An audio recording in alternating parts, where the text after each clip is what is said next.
Jeg vil starte med at forklare, hvad en andengrads polynomium er. Og det er en funktion, der ser sådan her ud. F af x er lige med ax opløftet i anden plus bx plus c. Og den her graf, den er parabel. Så har jeg skrevet her a, det er fordi jeg skal bestemme, om den vender op eller nedad. Og hvis a er positiv, vender den opad, og hvis den er negativ, så vender den nedad. Og jo større a er, jo mere stejl bliver den, som man også kan se på min graf her.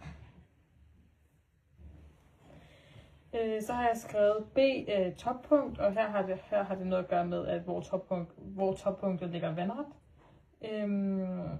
Så grafen den rykker sig til siden. Og C har jeg skrevet skæring med y-aksen, fordi at skæring med y-aksen, det sætter x, det gør sådan, at man får x er lige med 0.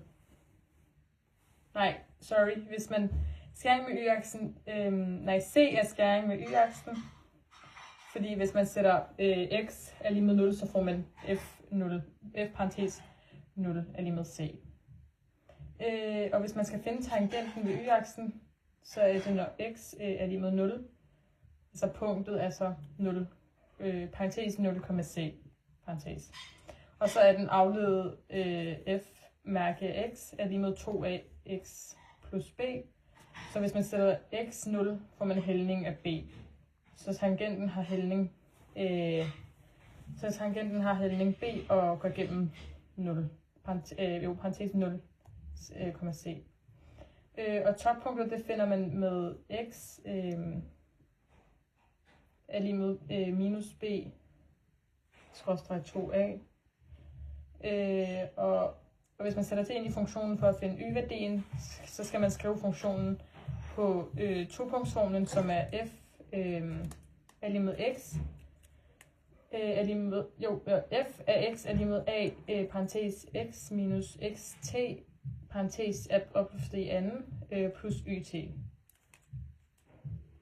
Og det får man ved at omskrive funktionen kvadrat. Man kan også bruge differentialregning til at finde toppunktet, og toppunktet er der, hvor hældningen er 0, altså hvor f af x er lige med f-mærke af x er lige med 0.